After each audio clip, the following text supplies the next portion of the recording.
ดีพ่อแม่พี่น้องป้องปายเสี่ยวเนาะมื้อนี้ก็มาพ้อกับบ่ปูคือเก่าเนาะพี่น้องเนาะสำหรับมื้อนี้เนาะบ่ปูก็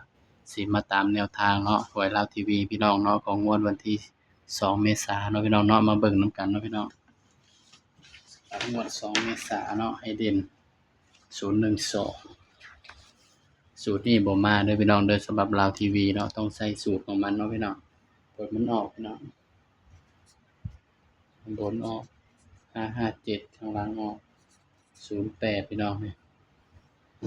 08มีบ่พี่น้องมีแต่ศูนย์เนาะเข้าแต่ศูนย์เด้อพี่น้องเด้อนี่แต่ว่าจอบ่เข้าเนาะเข้าแต่ศูนย์แต่ว่าปุ่มจอบ่เข้าเนาะพี่น้องเนาะนี่สำหรับลาวทีวีเนาะ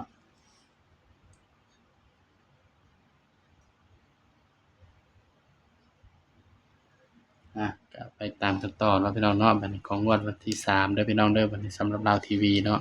ก็ไปกันต่อเลยพี่น้อง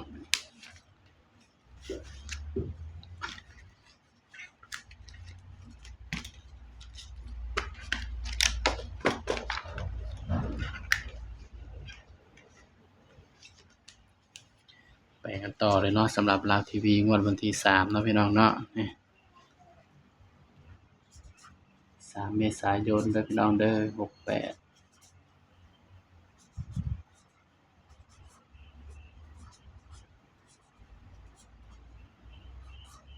หวยลาวทีวีเนาะพี่น้อง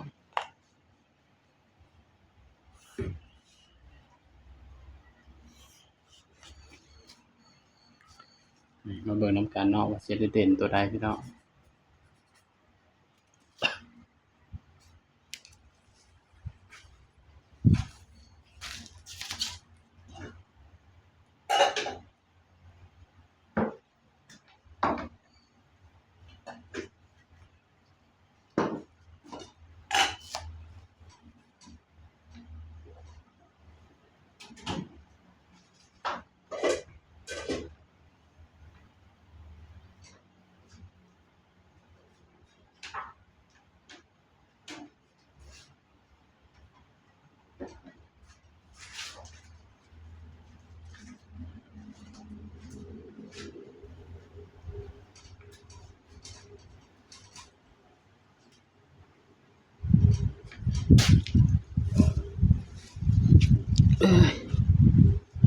ไปกันต่อพี่น้องสำหรับลาวทีวีเนาะ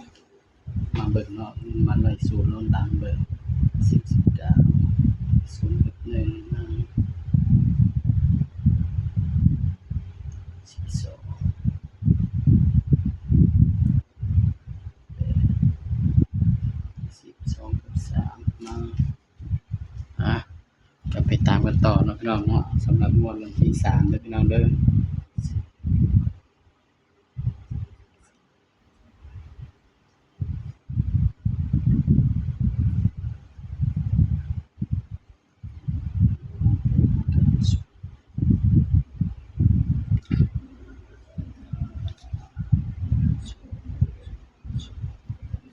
สำหรับเด่นเบอร์อื่นเนาะพี่น้องเนาะเด่น7กับ8เนาะพี่น้องเนาะสำหรับลาวทีวีเบอร์อื่นเนาะให้เด่น7กับ8พี่น้องคืออยู่บ่พี่น้องเด่น7กับ8นี่สิออกอีกบ่เนาะพี่น้องเนาะเด่น7กับ8นี่เพราะว่าสูตรมันได้เด่น7กับ8เนาะพี่น้องเนาะ10 17 8กับ9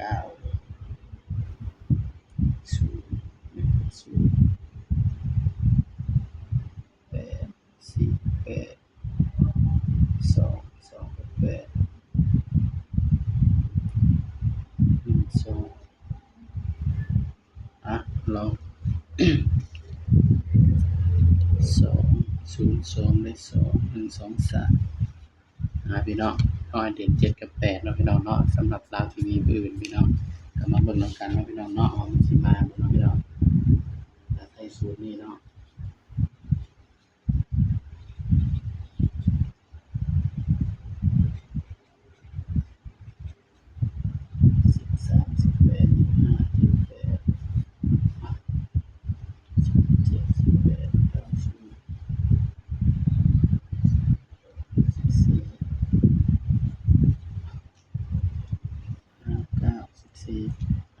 เอามาจับคู่นำกันเบิ่งพี่น้องสำหรับแนวทางลาวทีวีเบอร์อื่นเนาะพี่น้องเนาะผมก็สิให้บ่หลายดอกพี่น้อง มาจับนำกันเลยพี่น้องชุด3ตัวพี่น้อง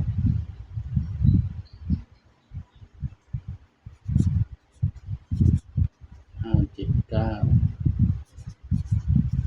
608นี่คือชุด3ตัวเด้อพี่น้องเด้อชุด2ตัวบัดนี้พี่น้อง79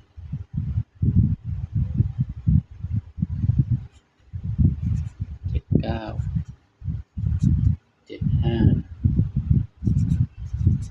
95 80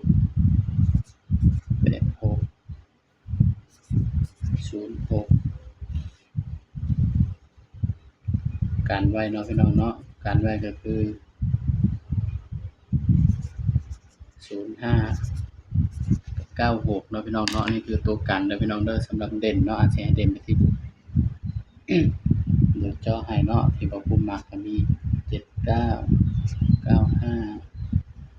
80 86นี่นี่ก็เป็นเพียงแนวทางเด้อพี่น้องเด้อสำหรับลาวทีวีเนาะงวดวันที่3เนาะพี่น้องเนาะสำหรับคลิปนี้เนาะก็ฝากพี่น้องไว้เพียงส่ำนี้เนาะอย่าลืมกดไลค์กดแชร์กดติดตามมาภูมิ Official เด้อพี่น้องเด้อสบายดีครับ